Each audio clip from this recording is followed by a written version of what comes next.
রণজয় বিষ্ণু আর শামুক্তি মুডলির grand রিসেপশনে এসে আসর জমিয়ে দিলেন ছোট পর্দার জনপ্রিয় অভিনেত্রী পল্লবী শর্মা। হাসি খুশি মেজাজে তিনি যখন এন্ট্রি নিলেন তখন ক্যামেরার লেন্স ঘুরে গেল তার দিকেই।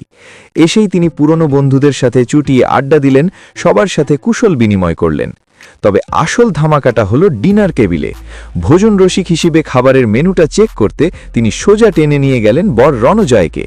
আর সেখানেই ঘটল এক মিষ্টি ঘটনা। এত আয়োজনের মধ্যে রণজয় বিষ্ণু পরম স্নেহে নিজের হাতে খাবার তুলে খাইয়ে দিলেন পল্লবী শর্মাকে। ভাই বোনের মতোই দৃশ্য দেখে উপস্থিত সবাই মুগ্ধ। কিন্তু চমক তখনও বাকি ছিল। ঠিক তখনই সেখানে এসে হাজির হলেন নতুন কনে শ্যামপ্তি। তিনিও বা পিছিয়ে থাকবেন কেন? স্বামীর দেখা দেখি তিনিও নিজের হাতে পল্লবীকে খাইয়ে দিলেন। বরের হাতের পর কনের হাতের আদর পল্লবী শর্মার তো একদম সোনায় সোহাগা। তিনজন মিলে খাওয়া দাওয়ার ফাঁকে যে খুনসুটি করলেন তা ক্যামেরাবন্দি হতে সময় লাগল না। রিল লাইফের বাইরে তারকাদের এই মিষ্টি বন্ধুত্ব আর একে অপরকে খাইয়ে দেওয়ার দৃশ্য দেখে ভক্তদের মন ভরে গেছে। আপনাদের কেমন লাগলো এই সুন্দর মুহূর্তটি? কমেন্ট করে জানাতে ভুলবেন না। আর বিনোদনের সব টাটকা খবর পেতে চ্যানেলটি সাবস্ক্রাইব করে সঙ্গেই থাকুন।